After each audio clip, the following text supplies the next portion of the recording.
चलिए very very evening आप लोग कैसे हैं? रवि जी, कृष्णा जी, ललन बिहारी आ गए आप। चलिए आशीर्वाद है।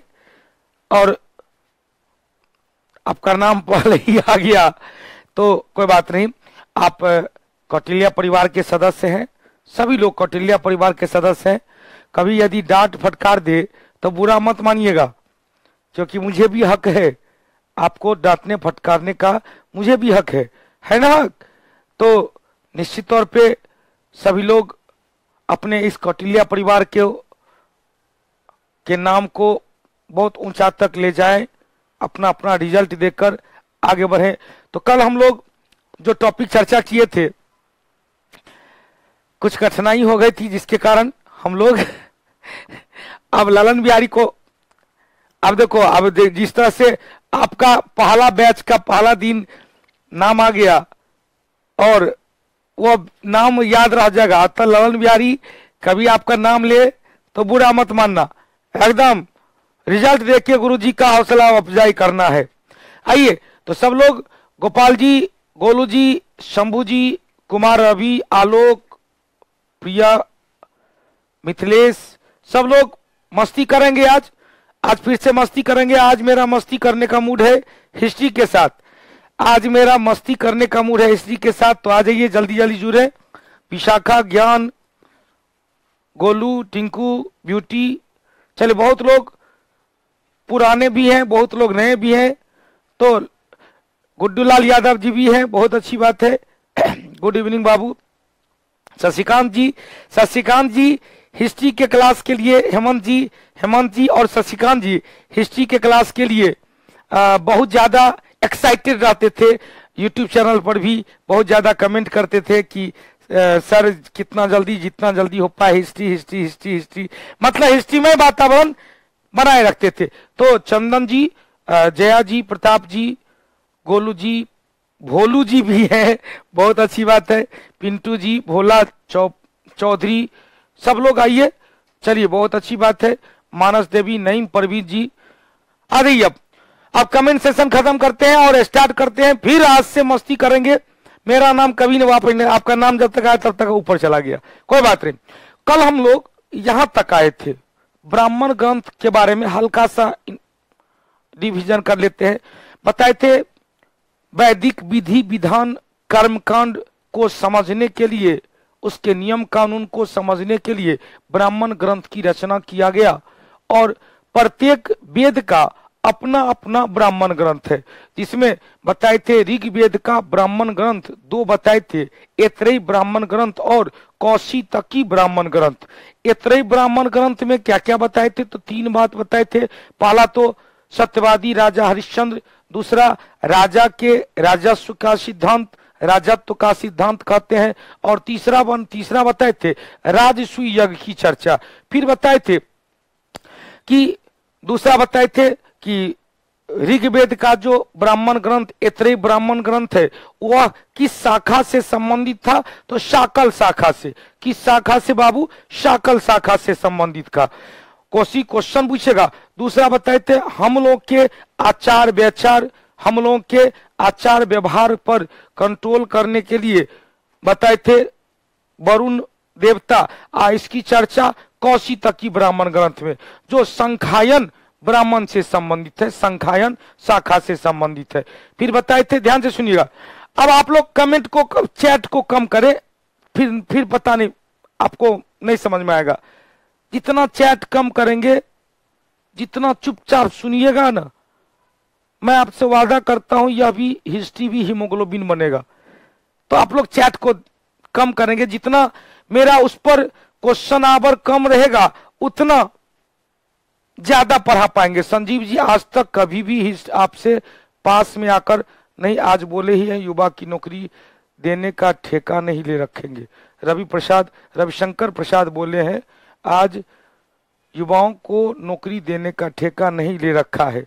देखो कथी देने का ठेका, चलो वो सबने अभी कोई पार्टी पहुंचा नहीं थे, फिर हमारा मूड खराब हो जाएगा। हम सब नेता, सब दल के नेता को उखाड़ देते हैं, क्योंकि हम किसी दल के है ही नहीं। तो जो किसी दल का नेता नहीं रहता है, जो किसी दल से रिलेटेड नहीं रहता है, वो सब दल को एक थारी का लोटा, एक थारी का भोजन समझता है, सब एक के रंग है। ऊ गया तो ऊ इसको ताना मारता है और ई उसको ताना मारा था जब ऊ यहाँ था। सब एक के है, पांचों उंगली है एक के हाथ का, पांचों उंगली है एक के हाथ का, ये समझेंगे पांचों उंगली एक के हाथ का है। आइए अब देखो भैया ध्यान से सुनिएगा, सामवेद के 3 ब्राह्मण ग्रंथ पंचविश, षड्विश और पंचविश, षड्विश और जैमिनीय, पंचविश, षड्विश और जैमिनीय। पंचविश में क्या कहे थे, सरस्वती माता विलुप्त हो चुकी थी, हम लोग फिर से आराधना किए, पूजा पाठ किए तो फिर से सरस्वती माता प्रकट हुई। षड्विश में कहते विभिन्न प्रकार की प्राकृतिक आपदा, भूकंप, बाढ़, अकाल, ज्वालामुखी विस्फोट, इस सब की चर्चा किसमें भाई, षड्विश ब्राह्मण ग्रंथ में। फिर बताए थे षड्विश ब्राह्मण ग्रंथ में हमने कहा था कि जब जब भूकंप आता है या कोई प्राकृतिक आपदा आता है तो हम लोग पूजा पाठ पर ज्यादा विश्वास करने लगते हैं कि भाई कोरोना देवी की जय हो, कोरोना देवी की जय हो, हमने एग्जाम्पल दिया था।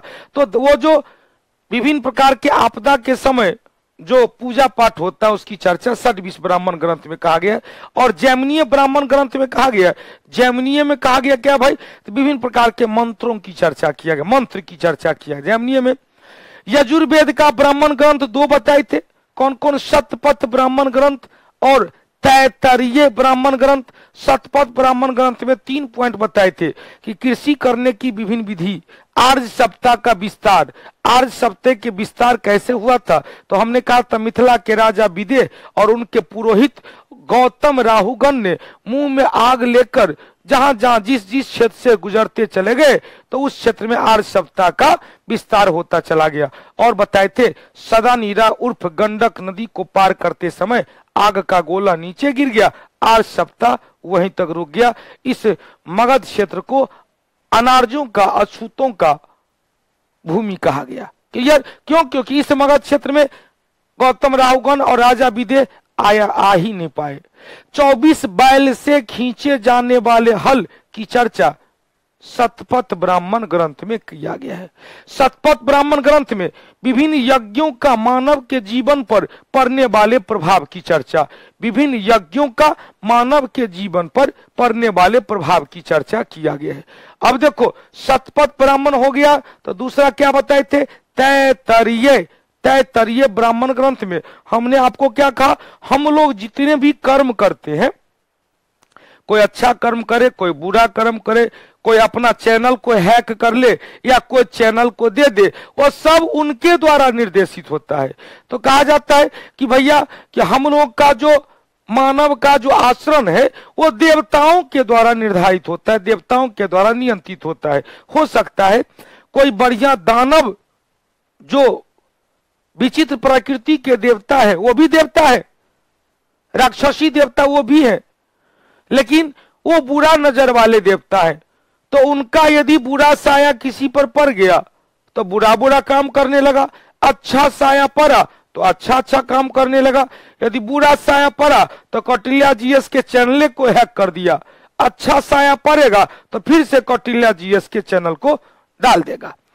अर्थर्वेद एकमात्र वेद है जिसका 21 ब्राह्मण ग्रंथ है। स्वर भारती, यहां पर वीडियो चल रही है, आपके पास नेटवर्क इशू होगा, यहां पर वीडियो चल रही है, ध्यान सुनिएगा। क्वेश्चन पूछेगा कि अर्थर्वेद का एकमात्र ब्राह्मण ग्रंथ है कौन, गोपथ ब्राह्मण ग्रंथ, जिसमें गायत्री मंत्र के महिमा का वर्णन किया गया है। हम लोग चर्चा किए थे, पूनम जी बाबू, हमने चर्चा किया था कि गायत्री मंत्र की चर्चा ऋग्वेद के 7वें मंडल में न होकर 3रे मंडल में, 7वें मंडल में 10 राग युद्ध की चर्चा, 7वां मंडल सबसे प्राचीनतम मंडल, दूसरा से 7वां मंडल को वंश मंडल कहा गया। 8वें मंडल में कई महिला विद्वान की चर्चा, 8वें मंडल में हस्तलिखित कुछ शब्दावली की चर्चा, 8वां मंडल वरुण देवता को, 9वां मंडल सोम देवता को। वरुण देवता लोगों के कैरेक्टर को नियंत्रित करते थे, सोम देवता जंगल के देवता होते थे। 9वें मंडल में ही कहा गया मैं कवि हूं, मेरे बाबूजी डॉक्टर हैं, माताजी घर में चक्की चलाती है। 10वां मंडल जो पहला और 10वां सबसे नवीनतम मंडल है। 10वें मंडल के पुरुष सूक्त में पहली बार चतुरायन धर्म की चर्चा किया गया है, जिसमें कहा गया है ब्रह्मा के मुख से ब्राह्मण, भुजा से क्षत्रिय, उदर से वैश्य और जंघा से शूद्र का उत्पत्ति हुआ। तो शूद्र शब्द की चर्चा ऋग्वेद के 10वें मंडल के पुरुष सूक्त में किया गया है। क्लियर?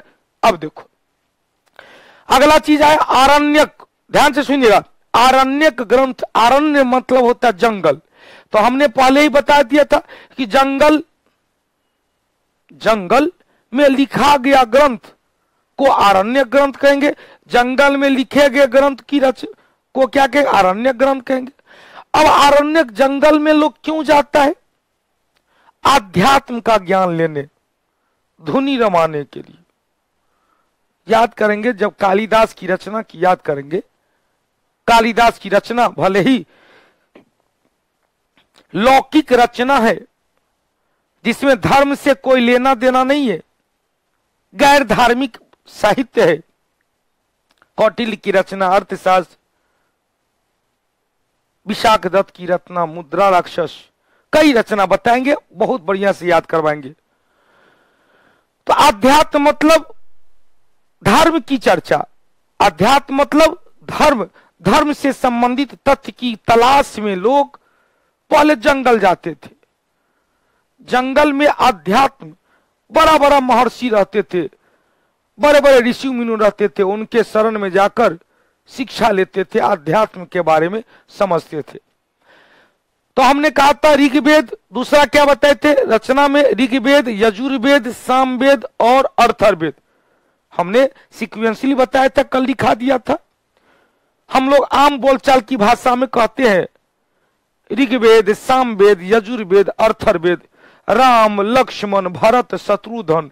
लेकिन यदि राम के भाई का सीक्वेंस लेंगे तो क्या कहेंगे? राम, भरत, लक्ष्मण, शत्रुघ्न। उसी तरह से ऋग्वेद, सामवेद, यजुर्वेद, अर्थर्वेद सीक्वेंसली जाएंगे तो ऋग्वेद, यजुर्वेद, तब तीसरे में सामवेद, चौथे में अर्थर्वेद। क्लियर? अब देखो क्वेश्चन पूछेगा मुकुल जी, उत्तर भारत में आर्यों का विकास गौतम ऋषि के अलावा अगस्त ऋषि भी किए थे, तो गौतम ऋषि के अलावा और है सर जी विकास? कंगना का मिथिलेश जी, मुकुल जी आइए, बहुत जितना बता रहे सफिशियंट है, सुनिएगा। तो हमने कहा 3 वेद को वेद त्रयी कहा गया, ऋग्वेद, यजुर्वेद और सामवेद। अर्थर्वेद की रचना बाद में हुई, जिसके कारण इसे वेद त्रयी में नहीं शामिल किया गया।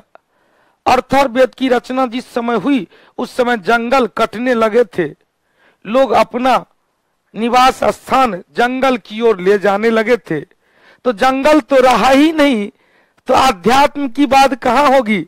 अतः अर्थर्वेद एकमात्र वेद है जिसका एक भी आरण्य ग्रंथ नहीं है। इतना याद रखेंगे। फिर से सुनिएगा, अर्थर्वेद एकमात्र वेद है जिसका एक भी आरण्य ग्रंथ नहीं है। हरिनंदन जी ध्यान से सुनिएगा। अब चलते हैं उपनिषद। अभी जो आप लोग भले ही डिजिटल इंडिया के माध्यम से हम लोग पास हैं, भले ही आप कहाँ है, आपका मतलब नहीं है। एगो है मुंबई में, एगो है दिल्ली में, एगो है जहानाबाद में, एगो है दरभंगा में, एगो मधुबनी में, एगो है मधेपुरा में, अलग अलग जगह है। अभी हमसे यदि दूरी के हिसाब से जाए बहुत बहुत दूर पे है, लेकिन डिजिटल इंडिया के माध्यम से अभी हम लोग सब पास में है, लगभग सब लोग बैठले होगा, हम भले ही खड़े हैं। तो गुरु के समीप बैठकर जो ज्ञान अर्जन अभी कर रहे हैं, आत्मा परमात्मा की बात हो रही है। अब यहां आत्मा परमात्मा क्या हुआ? एग्जामिनेशन की तैयारी करना और पास करना, आजकल के युग में यही आत्मा और यही परमात्मा है छात्र जीवन का। कि किस तरह से एग्जामिनेशन की तैयारी करे और किस तरह से उसको क्रैक करे, या जो गुरु के समीप बैठकर ज्ञानार्जन करते हैं, इसकी चर्चा उपनिषद में है। हो गया समझ में? उपनिषद में क्या है भाई? गुरु के समीप बैठकर रहस्यवादी ज्ञान की चर्चा करना, ज्ञान की प्राप्ति करना। अब देखो, उपनिषद में आत्मा, परमात्मा तथा संसार में प्रचलित विभिन्न प्रकार के दार्शनिक पक्ष की चर्चा की, फिलॉसफी की चर्चा किया गया, दर्शन की चर्चा किया गया। इस तरह से हमने कहा था भारतीय संगीत का जन्म स्थल सामवेद को कहा जाता है, उसी तरह से भारतीय दर्शन, इंडियन फिलॉसफी का जन्म स्थल उपनिषद को कहा जाता है।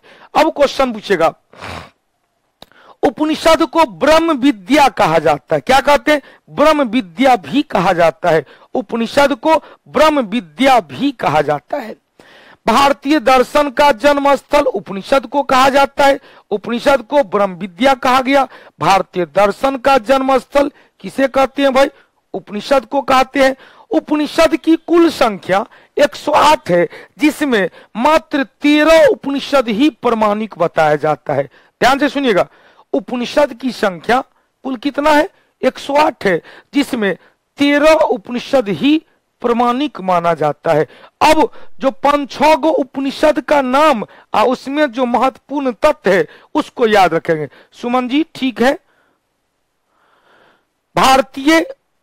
भारत का जो राष्ट्रीय वाक्य है भाई सत्यमेव जयते। तो यह जो सत्यमेव जयते है, क्वेश्चन पूछेगा सत्यमेव जयते किस उपनिषद का हिस्सा है? तो सत्यमेव जयते मुंडकोपनिषद का हिस्सा है। सत्यमेव जयते किसका हिस्सा है भाई? मुंडकोपनिषद का हिस्सा है। मुंडक उपनिषद तोड़ देंगे तो क्या कहेंगे? मुंडक उपनिषद किस उपनिषद का? मुंडक उपनिषद का हिस्सा है। फिर से सुनिएगा, क्वेश्चन पूछेगा भारत का जो राष्ट्रीय वाक्य है सत्यमेव जयते, यह कहां से लिया गया? तो यह जो सत्यमेव जयते है या मुंडकोपनिषद से लिया गया, जो अर्थर्ववेद से संबंधित उपनिषद है। 2 क्वेश्चन आया, अर्थर्ववेद से संबंधित उपनिषद मुंडकोपनिषद, जिसमें सत्यमेव जयते, सत्य की हमेशा जीत होती है, और अस्तो मां सद्गमय, हे मां, हे ईश्वर, मुझे अंधकार से प्रकाश की ओर ले चले, यह किस उपनिषद का हिस्सा है? तो बृहदारण्य उपनिषद। तोड़ के बोलिएगा, बृहदारण्य उपनिषद। किस उपनिषद से? बृहदारण्य उपनिषद से यह लिया गया है। कौन सा भाई? अस्तो मां सद्गमय। अस्तो मां सद्गमय अर्थ क्या होता है? मुझे, हे ईश्वर, हे गॉड, हे अल्लाह, मुझे अंधकार से प्रकाश की ओर, अज्ञानता से ज्ञानता की ओर ले चले। इसकी चर्चा किस उपनिषद में? बृहदारण्य उपनिषद में। फिर क्वेश्चन पूछेगा, सत्य की हमेशा जीत होती है, सत्यमेव जयते मुंडकोपनिषद में, जो किस वेद से संबंधित? अर्थर्ववेद से संबंधित। अब क्वेश्चन पूछेगा, यजुर्वेद से संबंधित एक उपनिषद है कठोपनिषद। यजुर्वेद से संबंधित एक उपनिषद है, कौन सा? कठोपनिषद। अब कठोपनिषद में यमराज और नचिकेता के बीच जो वार्तालाप हुआ था उसकी चर्चा कठोपनिषद। दोनों याद रखिएगा, मुंडकोपनिषद सत्यमेव जयते, कठोपनिषद यमराज और नचिकेता, बृहदारण्य उपनिषद अस्तो मां सद्गमय, और पुनर्जन्म की संकल्पना, रीजेनरेशन, पुनर्जन्म। कहते ना, मेरा करण अर्जुन आएगा, मेरा करण अर्जुन आएगा, मेरा करण अर्जुन आएगा। एक के बाद वो जन्म नहीं बढ़के होकर आ गया। तो ये जो पुनर्जन्म की बात है, यह बौद्ध धर्म में भी थी और जैन धर्म में भी थी। पुनर्जन्म की बात हिंदू धर्म में भी थी, लेकिन बौद्ध के पुनर्जन्म, विष्णु का पुनर्जन्म हुआ, कई बार पुनर्जन्म होता चला गया। अब विष्णु के 10 अवतार हुए, 10 बार विष्णु भगवान ने जन्म लिए, इस पृथ्वी लोक पर आए। तो बौद्ध धर्म और जैन धर्म में पुनर्जन्म का कारण, हिंदू धर्म में पुनर्जन्म का कारण अलग अलग था। हिंदू धर्म में कहा गया कि देवता मानव रूप में तब तब जन्म लेता है जब इस पृथ्वी पर अन्याय का बोझ बढ़ जाता है, तो देवता इस धरती पर जन्म लेकर उस अन्यायपूर्ण शक्ति को समाप्त करके फिर से न्यायपूर्ण शक्ति को प्रारंभ करते हैं। जैन धर्म में पुनर्जन्म कहा गया कि भैया ये आत्मा है, ये आत्मा ही पुनर्जन्म करवाता है। अतः पुनर्जन्म को रोकने के लिए इस आत्मा को कष्ट देने की बात का, संलेखन विधि को पालन करने की, उपवास विधि को पालन करने की बात कहा।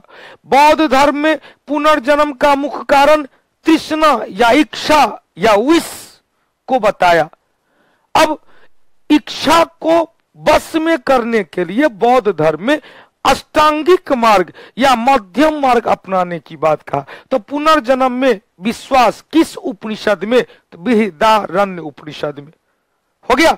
सुप्रिया जी समझ नहीं पा रही हूं सर, मैं क्या समझ में नहीं आ रहा है भाई? आवाज नहीं आ रही है। चलिए, क्यों नहीं आ रही है जल्दी से बताओ। प्रशांत मधुकर, ज्योतिग्राम, तमसो मां ज्योतिर्गमय क्या होता है? अभी तो बता दिए थे ना, अभी बता। किनको किनको समझ में? हरिंदर बाबू, हरिनंदन जी। रुकिए सर, आवाज नहीं आती है। क्यों आवाज नहीं आती है? तू अपना मोबाइल ठीक करो ना। कितने को आवाज नहीं आ रही है? जल्दी से। मानस देवी, आवाज ठीक आ रही है? पीडीएफ कहां से ले? जहां से वीडियो देख रहे उसके बगल में। अब ये सब क्वेश्चन बाबू पूछिएगा अभी पढ़ाने की। क्या वीडियो ठीक ठाक चल रही है? सब लोग बताइए। मेरे पास कुछ कमेंट आ रहे हैं, कितना अच्छा तो सर जी समझा रहे हैं। चलिए, बहुत अच्छा। 21 का कुल रहा है, आ रही है समझ में।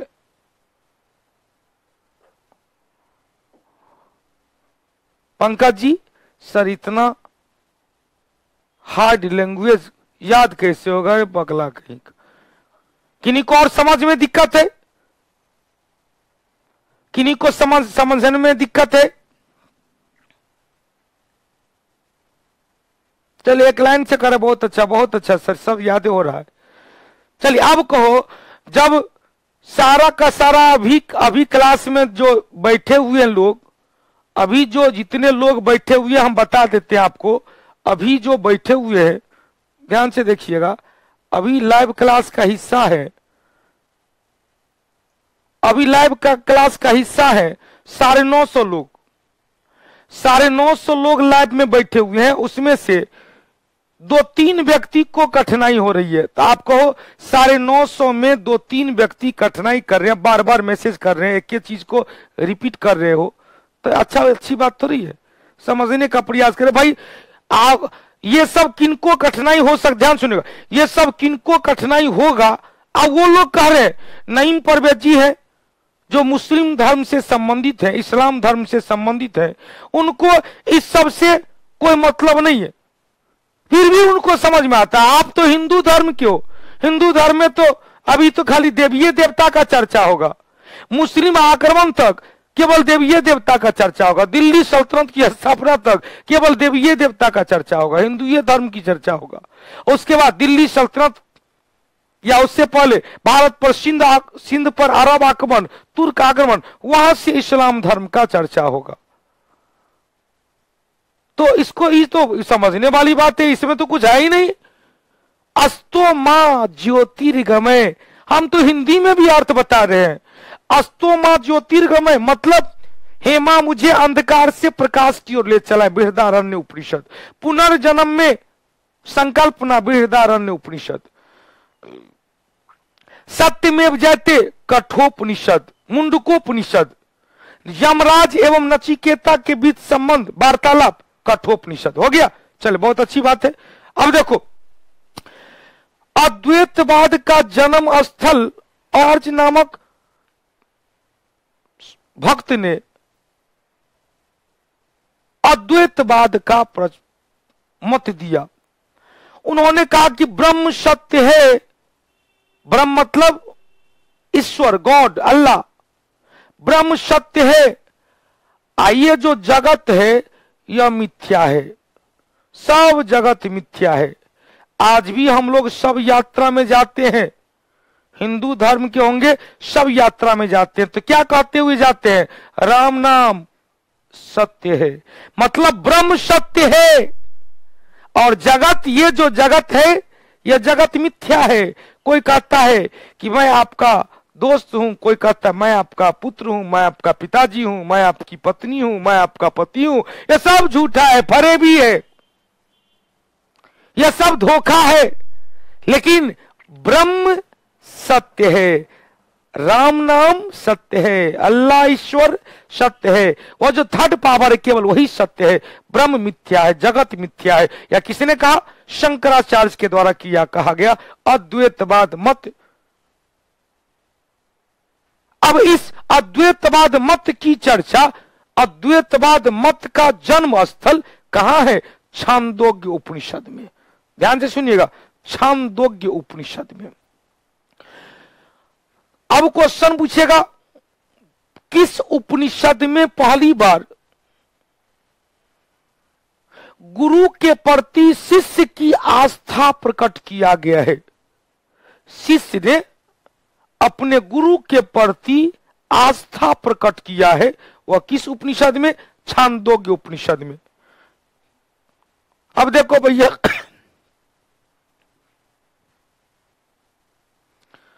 अच्छा ध्यान से सुनिएगा, क्वेश्चन पूछेगा, यज्ञ अद्वैतवाद का जन्मस्थल छांदोग्य उपनिषद में। एक और क्वेश्चन बनता है, यह आपके बुकलेट में नहीं लिखा होगा, आगे चर्चा होगा। छांदोग्य उपनिषद में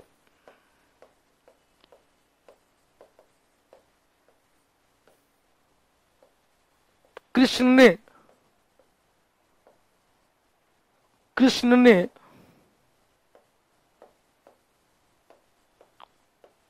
अपने गुरु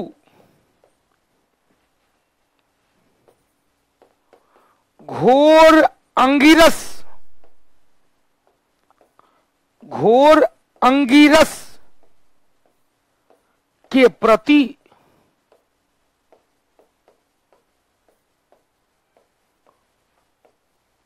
भक्ति दिखाए हैं। छंदोग्य उपनिषद में कहा गया है,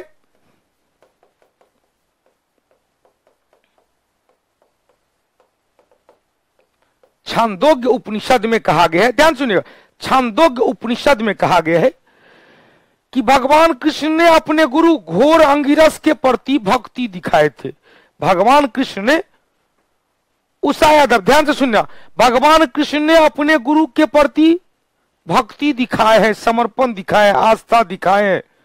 या किस में है भाई? छांदोग्य उपनिषद में। अब देखो, क्वेश्चन पूछेगा कि छांदोग्य उपनिषद में पहली बार अद्वैतवाद की चर्चा है। इसी उपनिषद में अद्वैतवाद, सुनिएगा पहले, अद्वैतवाद की चर्चा है। अद्वैतवाद में हमने क्या कहा बाबू? अद्वैतवाद में क्या कहा? अद्वैतवाद, ध्यान सुनिएगा, घोर अंगिरस के प्रति भक्ति दिखाया है। अद्वैतवाद में क्या कहा गया? कि ब्रह्म सत्य है, अ मतलब नहीं है, द्वैत मतलब दूसरा, ब्रह्म सत्य है और जगत मिथ्या, मिथ्या मतलब झूठा।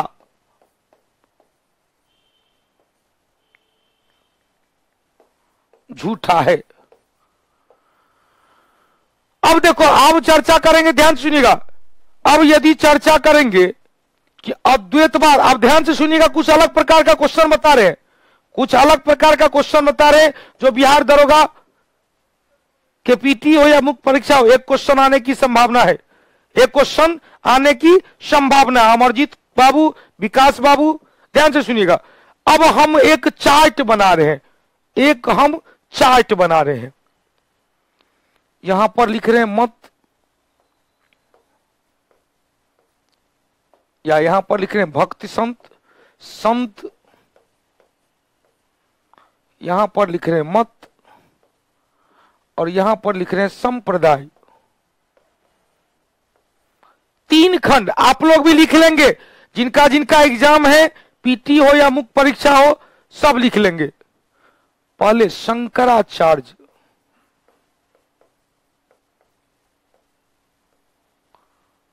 दूसरा रामानुजाचार्य,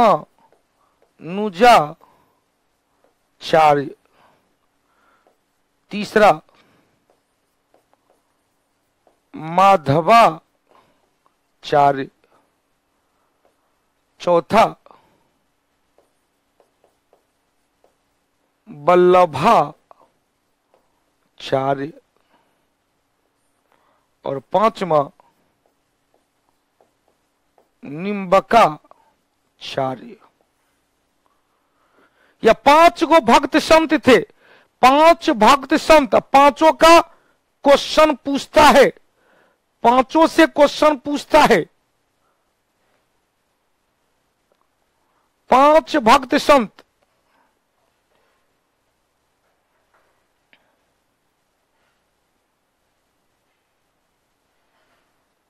हो गया।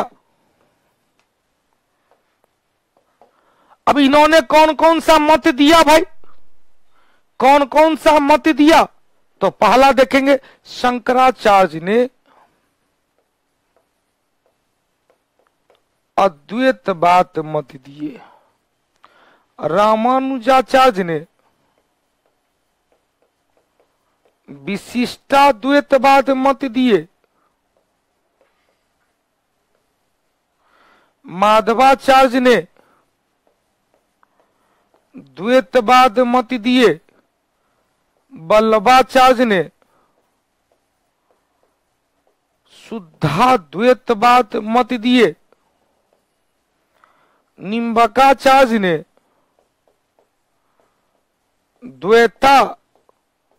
द्वैतवाद मत दिए। जल्दी से देखो भाई, लिखते हुए चलना है। बबलू कुमार जी, आपको आवाजे का प्रॉब्लम हो रहा है भाई, और सब लोग सुन रहा, आपका नेटवर्क है। मोबाइल को ऑफ कर लीजिए, कुछ समय के लिए लॉग आउट कर लीजिए, फिर से लॉग ऑन, मोबाइल ऑन करके फिर से लॉग इन कीजिएगा। केवल आपका ही आवाज प्रॉब्लम है, 950 से अधिक लोग लाइव में है और किसी को नहीं है। अब देखो, अब ध्यान से सुनिएगा। अब शंकराचार्य ने जिस संप्रदाय की स्थापना किया उसे स्मृति संप्रदाय कहा गया।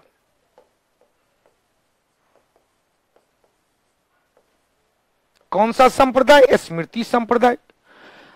रामानुजाचार्य ने जिस संप्रदाय की स्थापना किया उसे श्री संप्रदाय कहा गया। माधवाचार्य ने जिस संप्रदाय की स्थापना किया उसे ब्रह्म संप्रदाय कहा गया। वल्लभाचार्य ने जिस संप्रदाय की स्थापना किया उसे पुष्टि संप्रदाय कहा गया। और निम्बकाचार्य ने जिस संप्रदाय की स्थापना किया उसे शनक संप्रदाय कहा गया। जल्दी से लिख लेंगे, जल्दी से लिख लेंगे। यह सब याद है सर, बहुत अच्छी बात है, याद हो गया। ये सब कई बार चर्चा कर दिए, कई बार टेस्ट डिस्कशन में भी इस सब को याद करवाए हुए हैं, एकदम हीमोग्लोबिन बना होगा। संजीव बाबू, सबका मैसेज आता है, क्लियर? एक बार जल्दी से बोल लीजिएगा और मनन कीजिएगा, याद हो जाएगा। एक क्वेश्चन इसमें रहेगा, फिक्स्ड है। बिहार दरोगा के पीटी हो या मुख्य परीक्षा हो, बिहार एसएससी का मुख्य परीक्षा हो, एक क्वेश्चन फिक्स्ड है। बीपीएससी का एग्जाम हो, एक क्वेश्चन फिक्स्ड है। अब देखो कैसे क्वेश्चन पूछेगा। अद्वैतवाद मत का कौन दिया? अद्वैतवाद कौन दिया? शंकराचार्य। कभी कभी दे देगा मिलाने के लिए, तो शंकराचार्य ने अद्वैतवाद मत दिया और स्मृति संप्रदाय की स्थापना किए। रामानुजाचार्य ने क्या किया भाई? तो रामानुजाचार्य ने विशिष्टाद्वैतवाद मत दिया और श्री संप्रदाय की स्थापना किए। क्वेश्चन पूछेगा, माधवाचार्य ने द्वैतवाद मत दिया और ब्रह्म संप्रदाय की स्थापना किए। वल्लभाचार्य ने शुद्धाद्वैतवाद दिया और पुष्टि संप्रदाय की स्थापना किए, और निम्बकाचार्य ने द्वैतवाद दिया और शनक संप्रदाय की स्थापना की। हो गया, इतना क्लियर हो गया? यहां तक बाबू क्लियर? मंजीत कुमार, नीतीश बाबू, सब कुछ क्लियर है? चले, बहुत अच्छी बात है। अब देखो याद कैसे करेंगे, तो हमने कहा अद्वैतवाद संकल्पना किस उपनिषद में है? तो छांदोग्य उपनिषद में। किस उपनिषद में बाबू?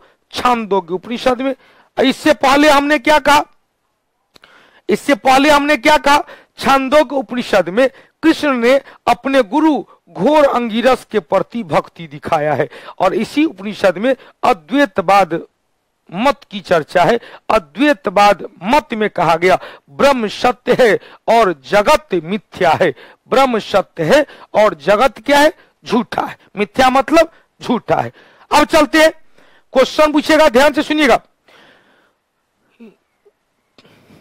यज्ञ की तुलना फूटी नौ से, विभिन्न प्रकार के यज्ञ की तुलना फूटी हुई नौ से किस उपनिषद में किया गया है? तो मुंडक उपनिषद में। इसी मुंडक उपनिषद में यमराज एवं नचिकेता के बीच जो संबंध वार्तालाप हुआ था, इसी कठोपनिषद में। यहां पर देखेंगे, यहां पर ध्यान सुनिएगा, यहां पर 5 उपनिषद हमने याद करवाया। पहला याद करवाया, एक बार फिर से रिवीजन करते हैं।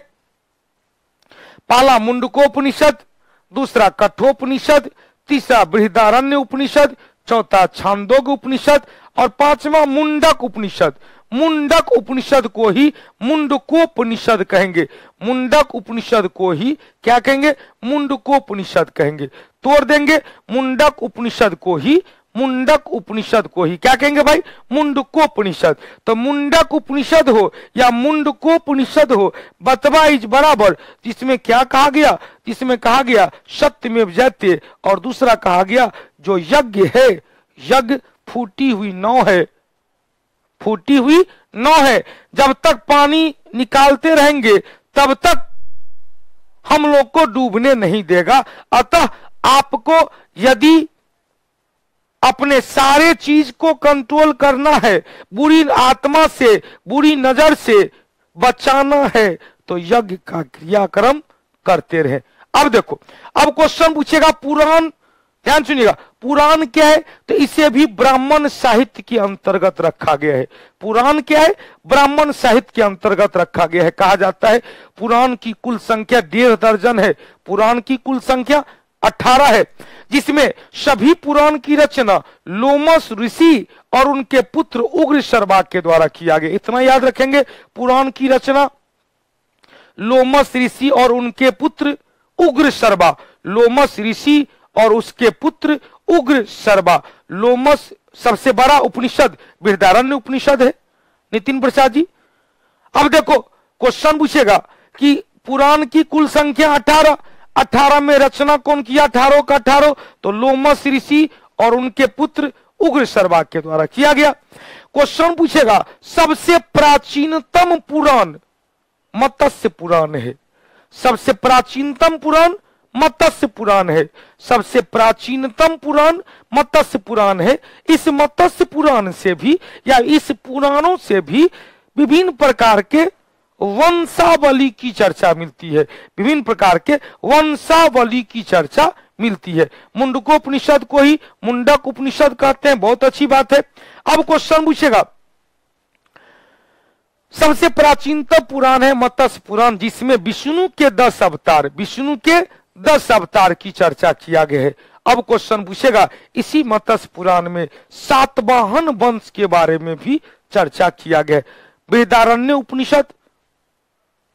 नितिन बाबू का क्वेश्चन है, एक नितिन प्रसाद जी का क्वेश्चन है कि सर जी सबसे बड़ा उपनिषद कौन है? बृहदारण्य उपनिषद। सबसे बड़ा उपनिषद बृहदारण्य उपनिषद। अब क्वेश्चन पूछेगा बृहदारण्य उपनिषद में ही अस्तोमा ज्योतिर्गमय और पुनर्जन्म की चर्चा किया गया है। पुनर्जन्म की चर्चा बृहदारण्य उपनिषद में हो गया।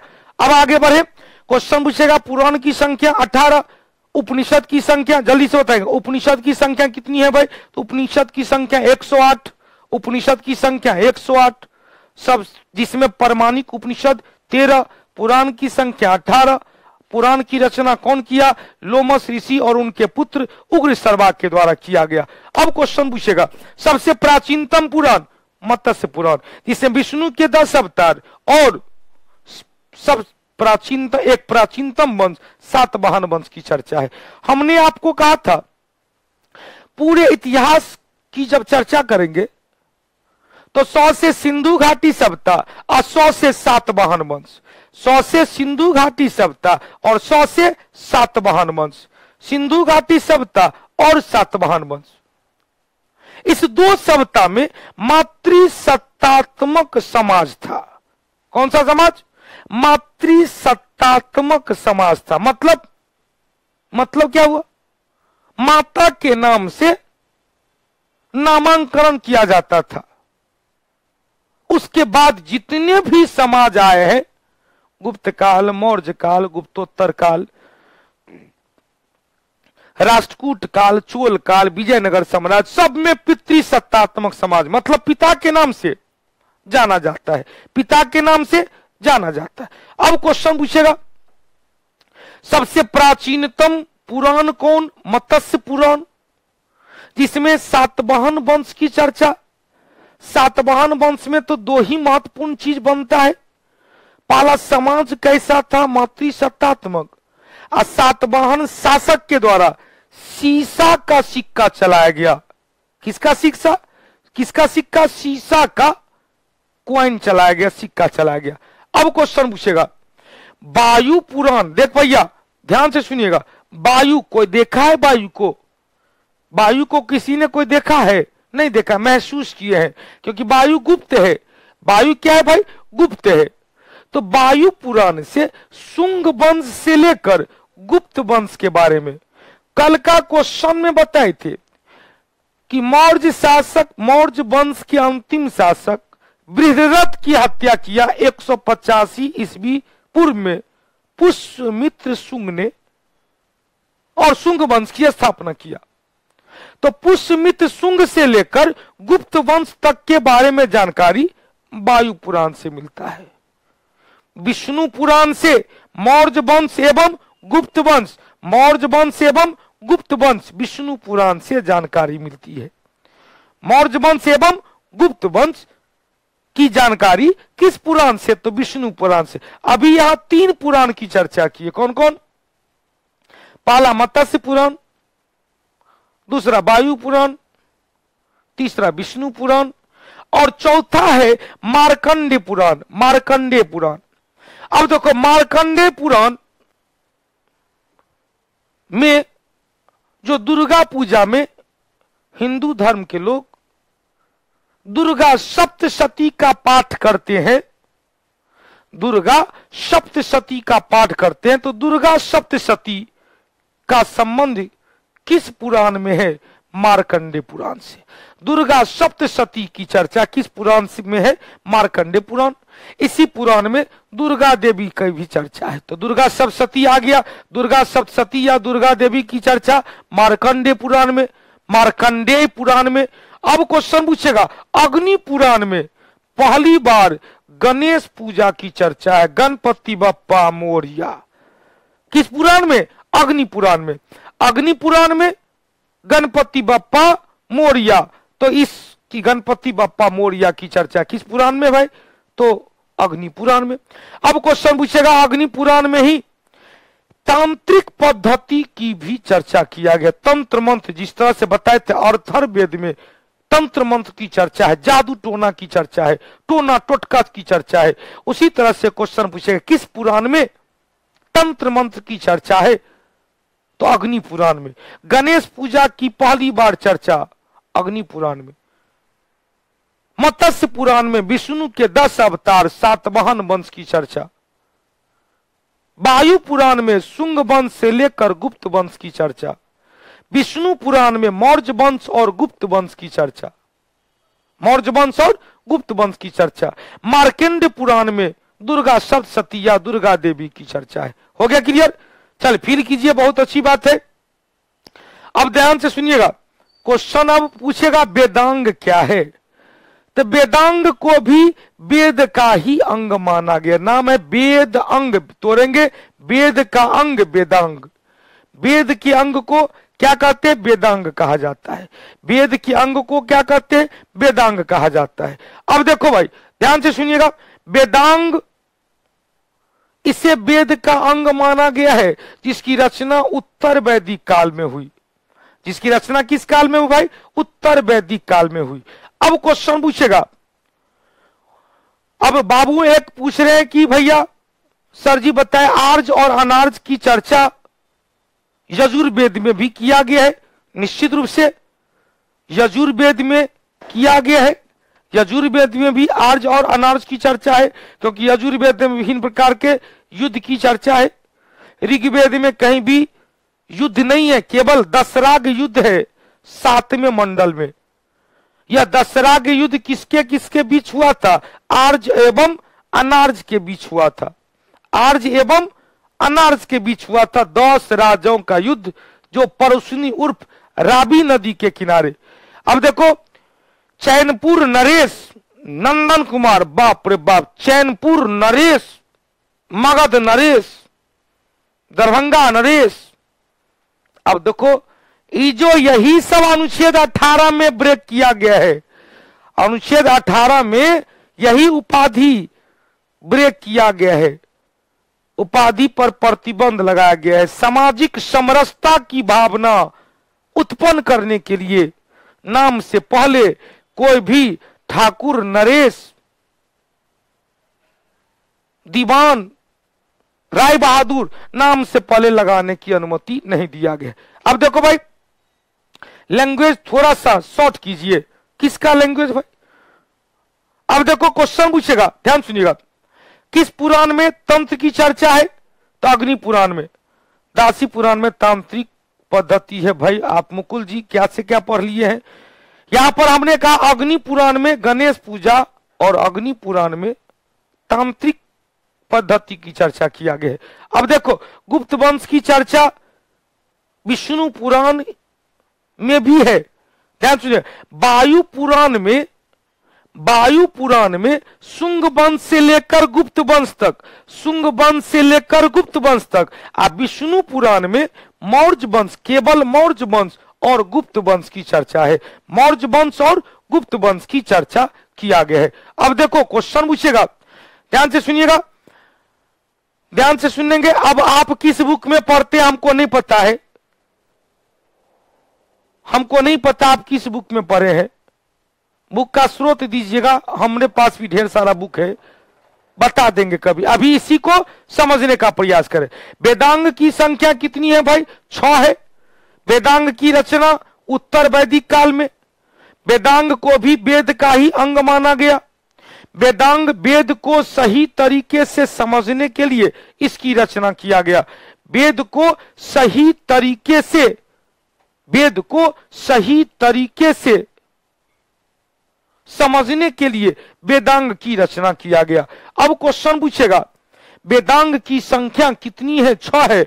या 6 वेदांग ब्याज्यो नीसी कच्छ, 2 बार बोलिए आज, ब्याज्यो नीसी कच्छ, 2 बार बोलिए तो, ब्याज्यो नीसी कच्छ, ब्याज्यो नीसी कच्छ। फिर से एक बार, ब्याज्यो नीसी कच्छ। क्या है भाई? ब्याज से हो गया व्याकरण, ब्याज से हो गया व्याकरण, जो से हुआ ज्योतिष, जो से हुआ ज्योतिष, जो से हुआ ज्योतिष, नी से हुआ निरुक्त, नी से हुआ निरुक्त, सी से हुआ शिक्षा, सी से हुआ शिक्षा, क से हुआ कल्प और छ से हुआ छंद। फिर से एक बार, ब्याजोनिशी कच्छ में हमने क्या कहा?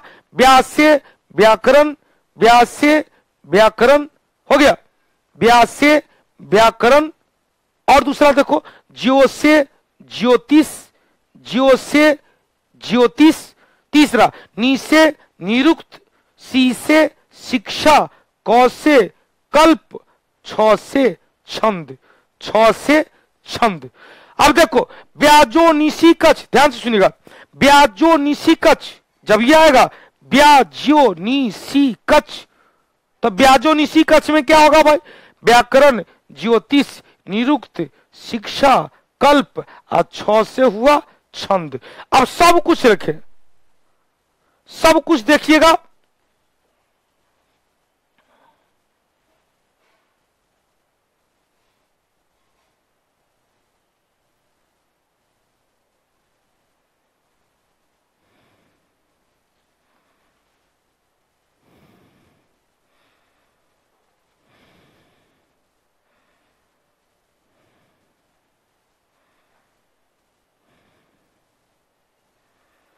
हो गया। अब देखो भाई, ब्याजो निसी का हमने यहां क्या क्या कहा भाई? ध्यान सुनिएगा। हमने आपको क्या कहा? वेदांग को भी वेद का अंग माना गया। वेदांग की कुल संख्या 6 है। वेदों को सही तरीके से समझने के लिए वेदांग की रचना किया गया। अब मेरे तरफ ध्यान दीजिएगा, सबको हमको देखिएगा। वेद को एक शरीर माना गया। वेद रूपी शरीर का मुख व्याकरण कहा गया। वेद रूपी शरीर का मुख व्याकरण कहा गया। वेद रूपी शरीर का चक्षु, आंख, ज्योतिष कहा गया। वेद रूपी शरीर का नाक और कान, वेद रूपी शरीर का मस्तिष्क। तो पहले वेद रूपी शरीर का ब्याजो निसी, वेद रूपी शरीर का नाक और कान निरुक्त कहा गया। वेद रूपी शरीर का मस्तिष्क शिक्षा को कहा गया। वेद रूपी शरीर का हाथ कल्प को कहा गया। और वेद रूपी शरीर का जंघा छंद को कहा गया। सब लिखा हुआ है, सब कुछ लिखा हुआ है। एक बार जल्दी से चर्चा कर ले। हमने कहा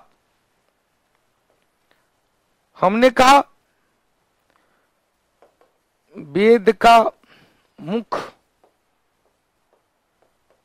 व्याकरण, आंख, चक्षु, ज्योतिष, नाक एवं कान, निरुक्त,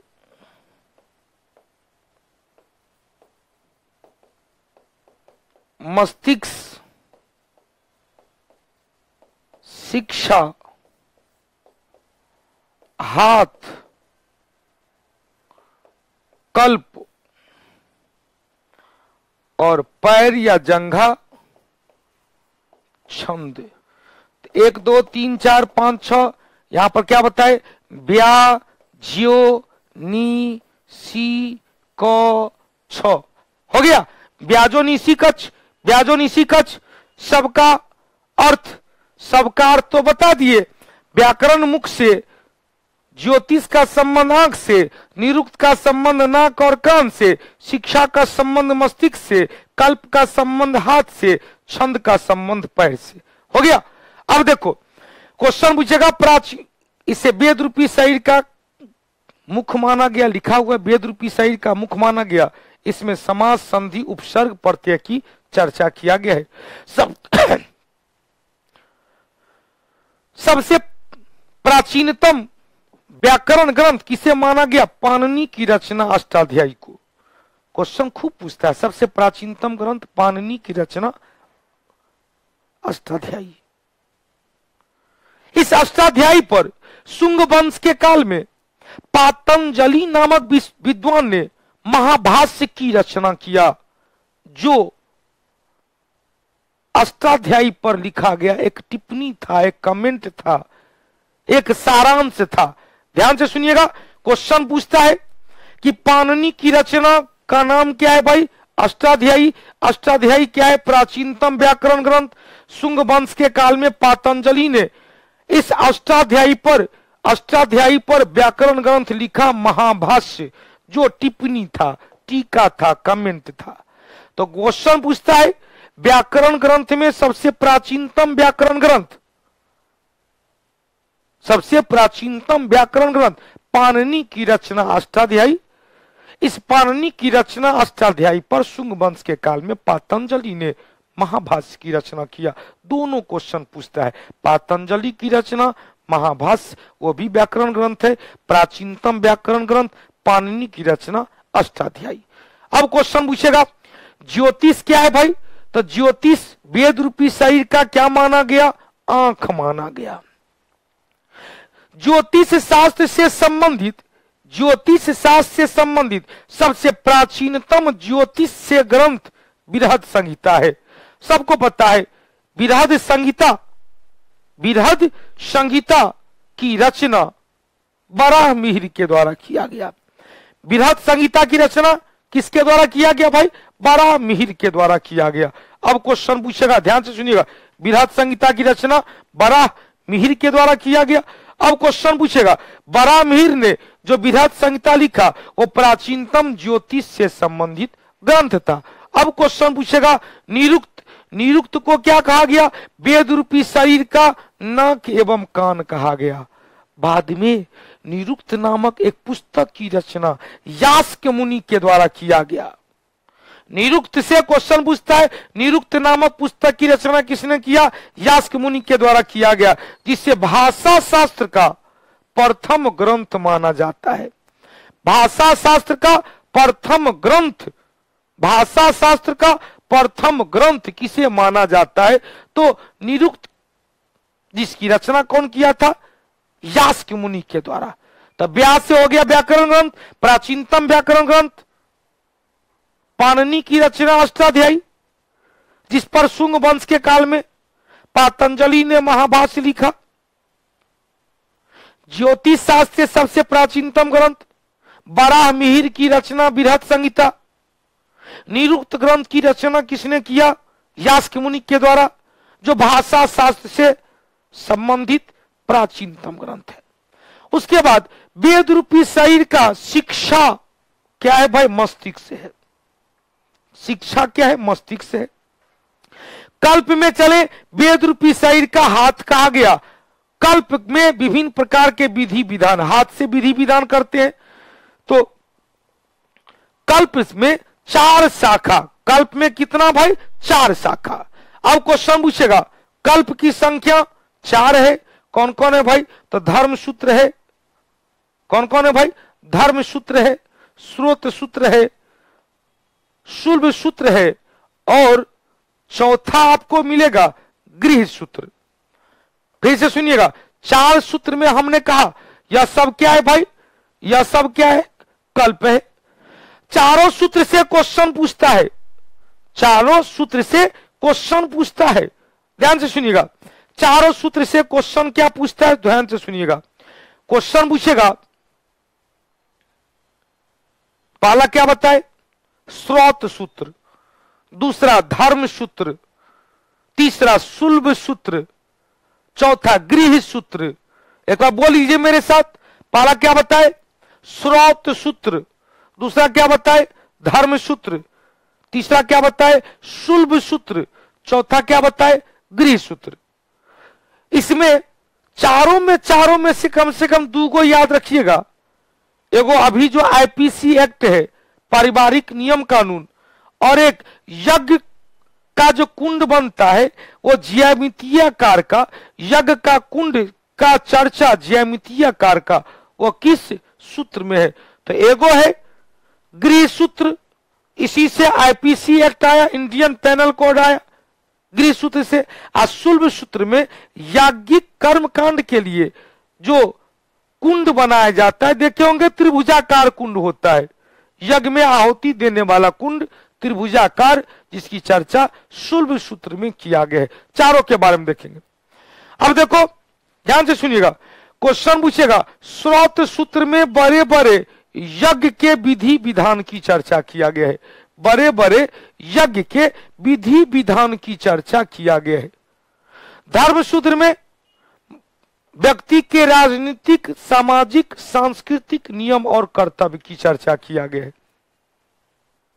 हो गया। मुकुल जी आगे बढ़िए ना।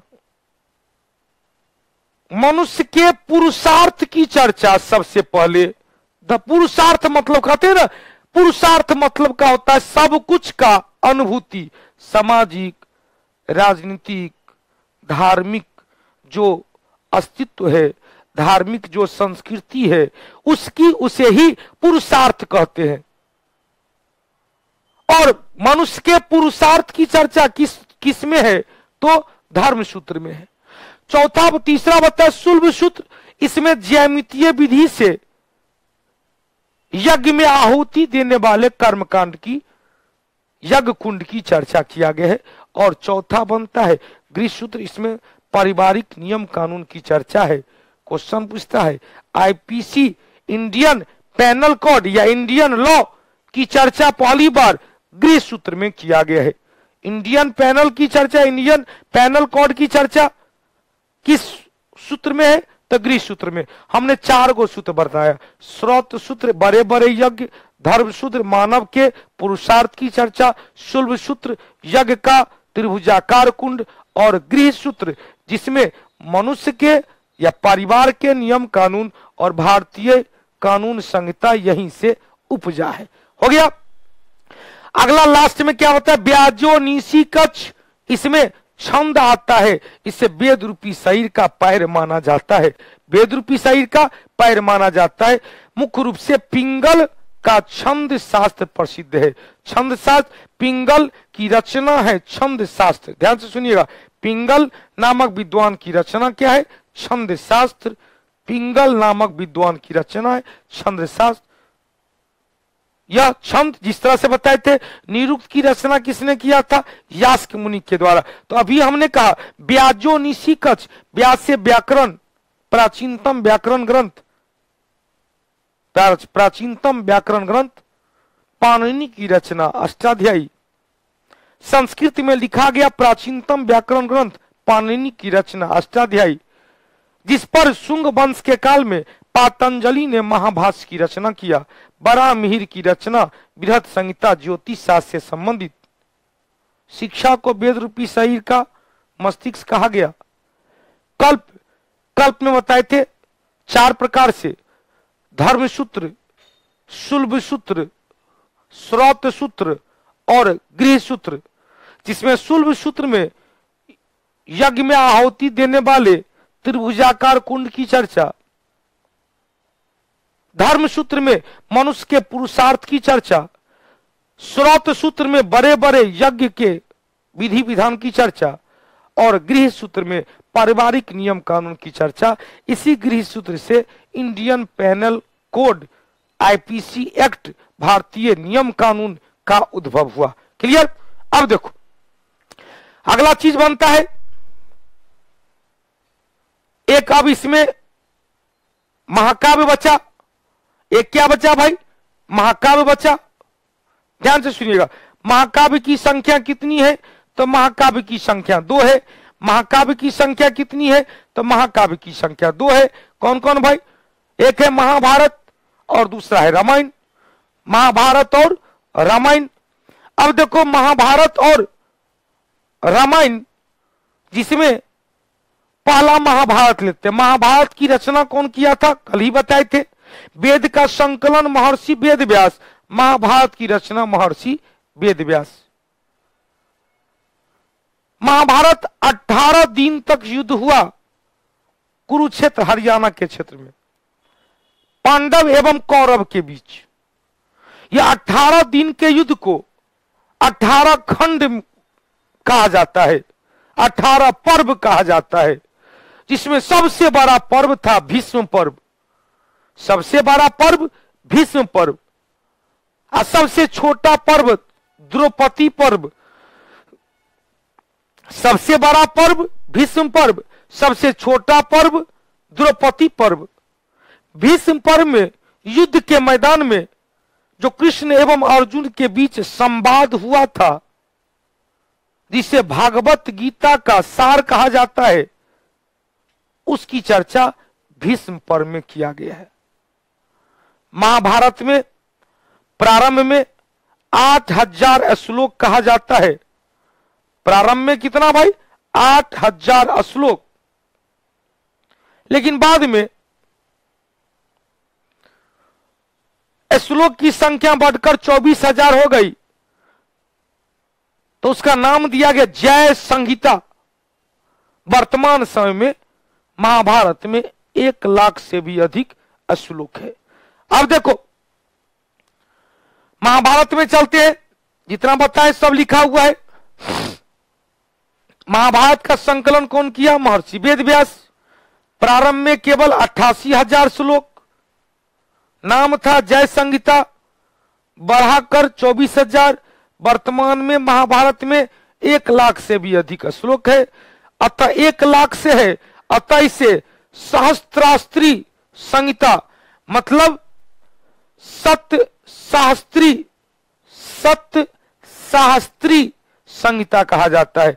सत सहस्त्री संहिता मतलब जिसमें लाखों की संख्या में श्लोक हो, अतः उसे सत सहस्त्री संहिता कहा जाता है। इसे महाभारत कहा जाता है।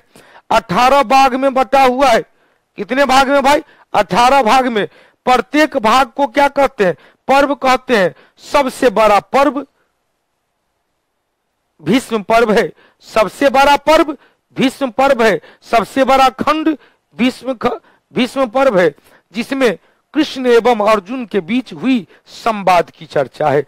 कृष्ण और अर्जुन के बीच हुई संवाद की चर्चा है। हो गया। अब इस पर्व को भगवत गीता के नाम से भी जाना जाता है। क्यों? भगवत गीता का सार बताए थे। तुमने क्या लाया था, तुमने क्या खोया, जो लाया था वो यहीं से प्राप्त हुआ, जो खोया यहीं खोया। खाली हाथ आया था, खाली हाथ जाएगा। ये जो कृष्ण और अर्जुन के बीच संवाद हुआ था, इसकी चर्चा 18वें पर्व या सबसे बड़ा पर्व भीष्म पर्व में है। हो गया। अब क्वेश्चन बहुत अच्छा। महाभारत का फारसी में अनुवाद बदायूनी के द्वारा किया गया। किसके द्वारा भाई? बदायूनी के द्वारा किया गया। महाभारत को 5वें वेद की उपाधि दिया जाता है। 5वें वेद की उपाधि महाभारत को दिया जाता है। अब यहां से क्वेश्चन बना, छोटा पर्व, सबसे छोटा पर्व द्रौपदी पर्व।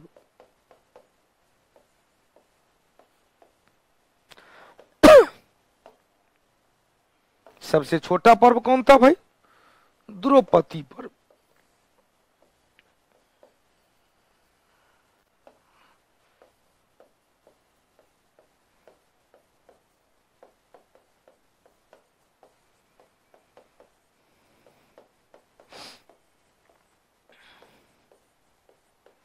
एक और महाभारत का फारसी अनुवाद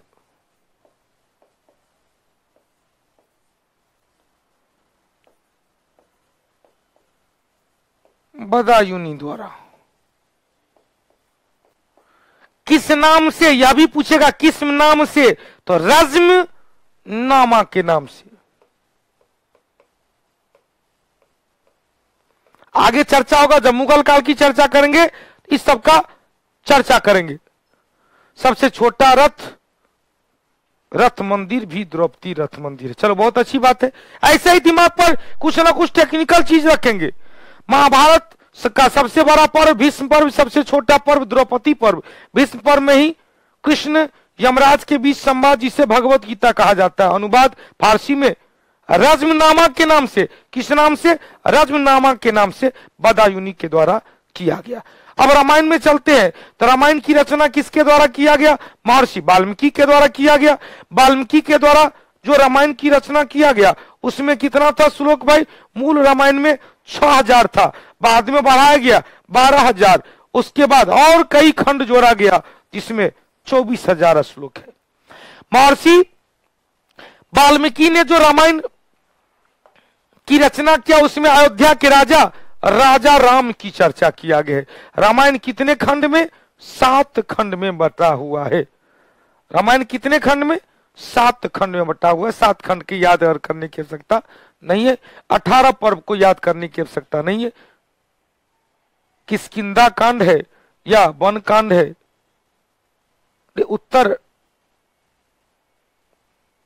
उत्तराखंड है, या उत्तर रामचरित है, ढेर सारा है इसमें। हो गया, 7 खंड में बटा हुआ है। अब क्वेश्चन पूछेगा गैर ब्राह्मण साहित्य, इसको आगे ले लेते हैं। अभी तक हमने देखा, अभी तक जो हम लोग देखे, गौर से सुनिएगा, हम लोग धार्मिक साहित्य को 2 भाग में बांटे थे, ब्राह्मण साहित्य और गैर ब्राह्मण साहित्य। ब्राह्मण साहित्य को क्या कहते, श्लोक क्या होता है, मंत्र, जैसे हम लोग कहते हैं ना कि विद्या ददाति विनियम, विनिया ददाति पात्रताम, पात्रता धर्मापनोति, धना धर्म तथा सुखम। यह एक श्लोक है, एक मंत्र है। ओम एक मंत्र है, नमः एक मंत्र है, शिवाय एक मंत्र है। तो ये जो श्लोक है रामायण में और महाभारत में, महाभारत में 8800 बढ़ के 24,000, बाद में 1,00,000, रामायण में 6,000, फिर 12,000, वर्तमान में 2400। तो ब्राह्मण साहित्य में हम लोग देखे, वेद देखे, ब्राह्मण ग्रंथ देखे, आरण्यक ग्रंथ देखे, उपनिषद देखे, पुराण देखे, वेदांग देखे, और क्या देखे भाई, और महाकाव्य देखे। अब देखो गुड्डू लाल यादव जी, ऑब्जेक्टिव कराइएगा ना गुरुजी, एक बार बता दीजिए, ज्योग्राफी की तरह ज्योग्राफी की तरह एक बार तो बता दीजिएगा। इसमें चैप्टर बाय चैप्टर ऑब्जेक्टिव इसमें भी होगा, सारे बैच में ऑब्जेक्टिव हुआ है, ज्योग्राफी में भी हुआ है, बायोलॉजी में भी हुआ है। भले ही ऑब्जेक्टिव को जीएस बूस्टर के रूप में क्यों न रखेंगे, लेकिन ऑब्जेक्टिव रहेगा, ऑब्जेक्टिव रहेगा 2-3 चैप्टर के एक साथ, 30 क्वेश्चन, 40 क्वेश्चन, 50 क्वेश्चन का ऑब्जेक्टिव रहेंगे। हो गया। अब देखो ध्यान से सुनिएगा, क्वेश्चन पूछेगा, गुड्डूलाल जी रिप्लाई दीजिए। भारत में संस्कृत भाषा में लिखा गया क्या चीज भाई, आपका क्वेश्चन नहीं आ रहा है। चलिए तो आगे बढ़ा जाए, इस टॉपिक को देख लिया गुरुजी, रामायण और महाभारत संस्कृत में ही लिखा गया, बिल्कुल सही है, संस्कृत में लिखा गया है। नहीं, अभय कुमार गुप्ता जी ने आईपीसी नहीं पढ़ाएंगे, आईपीसी के लिए अलग से चर्चा होगा, पॉलिटी में चर्चा होगा। हो गया। रामायण और रामचरितमानस में अंतर, रामायण हो गया वाल्मीकि रचना, और रामचरितमानस हो गए तुलसीदास की रचना। महाभारत का युद्ध कब हुआ था, कहा जाता 6वीं शताब्दी ईस्वी पूर्व में। ये किस भाषा में था, संस्कृत भाषा में। और गुड्डूलाल जी कल यह आना चाहिए गुरुजी, क्या आप नहीं समझ रहा, अब कब तक होगा बता दीजिएगा, तो कब तक होगा बता दीजिएगा, कल यह रहना चाहिए।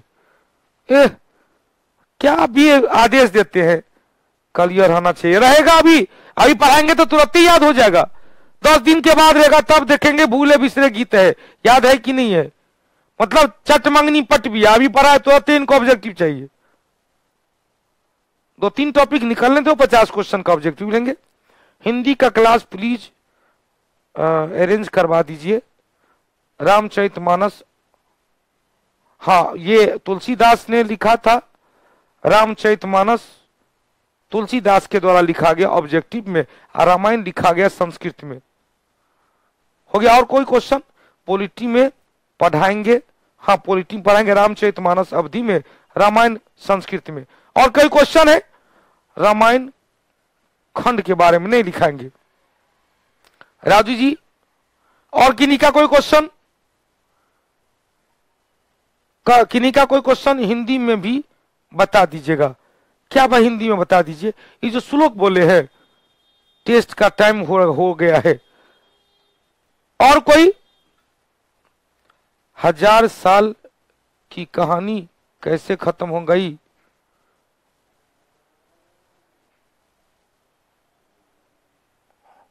महाभारत पोलिटी, महाभारत पोलिटी, महाभारत का युद्ध। चलिए अब बौद्ध धर्म की चर्चा कर, नहीं कल नहीं होगा, कल क्लास हम लोग ऑलरेडी पहले ही चर्चा कर दिए थे कि बृहस्पतिवार और शुक्रवार, ध्यान से सुनिएगा, आप लोग भी उसमें हम ओपन कर देंगे, आप लोग भी सुन लीजिएगा, बड़ी इंटरेस्टेड टॉपिक है ज्योग्राफी का। एक टॉपिक आपसे पहले आपके टाइम पे बैच चलता था ज्योग्राफी का, ज्योग्राफी का 2 क्लास बचा हुआ है, एक क्लास में संभव नहीं है, एक क्लास में संभव नहीं है, नहीं तो फिर हम कल झिक के ले जाते। ज्योग्राफी का 2 क्लास बाकी है, जो ऑलरेडी मैंने घोषणा किया था कि बृहस्पतिवार और शुक्रवार को ज्योग्राफी का क्लास होगा। तो ज्योग्राफी का क्लास कल और परसों, ध्यान सुनिएगा, कल हिस्ट्री का क्लास नहीं होगा, हिस्ट्री का क्लास अब मंडे से आप लोगों को रेगुलर हो जाएगा। सोमवार से हिस्ट्री का क्लास मंडे टू शनिवार तक, सैटरडे तक, Monday Tuesday Wednesday Thursday Friday और सैटरडे, 6 दिन क्लास चलेगा, 1.5 घंटे का। एक जैसे 5:35 में, कभी 5:40 में स्टार्ट होता है, तो 5:35 5:40 से लेकर 7:05 तक क्लास चलेगी, 7:05 तक क्लास चलेगी। लेकिन इस सप्ताह में कल और परसों चूंकि वो टॉपिक भी बहुत जरूरी है, तो आप भी, हम मैनेजमेंट को कह देंगे कि ज्योग्राफी का जो लॉक है उसको खोल देंगे, आप लोग भी कल और परसों रहेंगे। ज्योग्राफी का ये टॉपिक नहीं तो क्या करेंगे, इस टॉपिक को, इस कल के क्लास को, ध्यान सुनिए, कल के क्लास को मैं मैनेज कर लेता हूं, मैनेजमेंट से पूछ लेता हूं कि कैसे क्या शेड्यूल होगा। तो कल और परसों ज्योग्राफी का क्लास होगा, हिस्ट्री का क्लास नहीं होगा।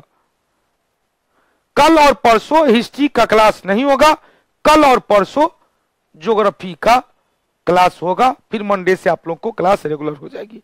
हो गया, ओपन रहेगा। सर जी अब पता नहीं, हम मैनेजमेंट से पूछ लेते, कोई टेक्निकल चीज होगा हम बता देते, ऐसा मेरी मन है, नहीं तो हम उसे लाइव कर देंगे, यूट्यूब चैनल पर भी कर देंगे। यदि नहीं लॉक खुलता है तो लाइव कर देंगे, यदि लॉक खुल जाता है तो कोई बात नहीं, तो आप एप्लीकेशन पे ही देख लीजिएगा। हो गया, नहीं तो पाथवे चैनल पे लाइव कर देंगे। चलिए, तो आज नया टॉपिक नहीं लेते हैं, नया टॉपिक की चर्चा हम लोग अगले क्लास में चर्चा करेंगे। और ध्यान से सुनिएगा, टॉपिक को बढ़ाने दीजिएगा और समझने का प्रयास कीजिएगा, क्योंकि इतना तोड़ तोड़ के समझाते हैं, हमको नहीं लग रहा है कि आप कभी ऐसा इतिहास पढ़े होंगे, नहीं पढ़े होंगे। आपको आपका इतिहास भी हीमोग्लोबिन बनाना मेरा कर्तव्य है। दूसरी बात, एक और बात, इतिहास अनंत है। अब अनंत कैसे है? 108 को पुराण को याद करो, 108 को उपनिषद को याद करो, नहीं 108 को तो 13 को याद करो, 18 पुराण को याद करो। बहुत मास्टर विद्वान बनाता है, 18 पुराण याद करवाएगा, बहुत मास्टर 13 उपनिषद याद करवाएगा। बहुत लोग भी 13 उपनिषद याद करने का प्रयास करते हैं, 18 पुराण याद करने का प्रयास करते हैं। पता चला 18 पुराण और 13 उपनिषद याद करने में ज्योग्राफी का सॉफ्टवेयर लूल हो गया, बायोलॉजी का चैप्टर गोल हो गया। तो टू द पॉइंट, हमने उपनिषद में क्या याद करवाया? मुंडकोपनिषद, कठोपनिषद, बृहदारण्य उपनिषद, छांदोग्य उपनिषद, 4 को ना बताया। जो सब महत्वपूर्ण क्वेश्चन 4 में तो निकल गया। एक और पुराण में क्या को पुराण बताया? मत्स्य पुराण, विष्णु पुराण, वायु पुराण और अग्नि पुराण। अब 18 में 4 निकल गया, हो गया। अरे भाई, क्वेश्चन से मतलब है जिससे क्वेश्चन पूछने की संभावना रहता है। रामायण में कभी 7 खंड से क्वेश्चन नहीं पूछता है, महाभारत में कभी भी 18 पर्व से क्वेश्चन नहीं पूछता। 2 बड़का छोटका हो गया, क्लियर। तो बहुत लोग 7 खंड की चर्चा करते, सुंदरकांड पूरा का पूरा रामायण नहीं पढ़ाते। भैया टू द पॉइंट भी चलना है, इतिहास केवल एक चैप्टर नहीं है, एक चैप्टर में इतना टाइम लीजिएगा, इतना माथा में याद कीजिएगा। तो इतिहास से सबसे ज्यादा क्वेश्चन राष्ट्रीय आंदोलन से पूछता है, तब तक पता चला इधर का मेमोरी कार्ड फुल हो गया, तो फिर कैसे वो राष्ट्रीय आंदोलन याद होगा। तो एकदम टू द पॉइंट चलेंगे, विद्वान नहीं बनना है, एग्जाम पास करना है, और जितना बताते हैं बताएंगे, सफिशियंट है। किसी भी पढ़ते हो आप प्रीवियस क्वेश्चन बना के देखिएगा ना, क्वेश्चन छूटेगा तब ना हमको कहिएगा। क्लियर। पॉलिटी का बैच कब आएगा देखते हैं। पॉलिटी का बैच पहले जो बायोलॉजी समाप्त होता है तो बायोलॉजी के स्थान पर देखते हैं क्या आने वाला है। हालांकि इकोनॉमिक्स का पोल हुआ था, अब देखते हैं इकोनॉमिक्स या फिजिक्स या पॉलिटी, कुछ भी होगा उसमें आने की संभावना होगा। कौन चैप्टर होगा, यही चैप्टर को। अच्छा, ज्योग्राफी में अक्षांश और देशांतर, ज्योग्राफी का टॉपिक अक्षांश और देशांतर, भूगोल का टॉपिक अक्षांश और देशांतर, काफी महत्वपूर्ण है। अक्षांश और देशांतर हो गया। चलिए, अब हम लोग का टाइम हो गया है। रश्मि जी, ललन भारती जी हिंदी के लिए, हम हिंदी से कल सर से बात किए थे, कल सर से मीटिंग हुई थी, तो अस्वस्थता की वजह से उनको तबीयत बहुत ज्यादा खराब हो गया था, इसीलिए नहीं आ पाए थे। तो थोड़ा सा सर ने कुछ मटेरियल को दिया है, उसको कंपोजिंग में भेजे हैं, आज मटेरियल भेजे हैं। तो 3-4 दिन में जब मटेरियल पूरा तैयार हो जाता है तो सर चूंकि वयोवृद्ध है, कौटिल्या जीएस के ग्लैडस्टोन है, तो 5-6 क्लास 10 क्लास का सर बोले हैं कि 10 क्लास व्यवस्था 10 से 15 क्लास में हम लोग क्लियर करवा देंगे। देख लेते हैं कि मटेरियल कब बन जाता है। चलिए, पहली बार इतिहास पढ़ने में इतना मजा आ रहा है, बहुत बहुत धन्यवाद।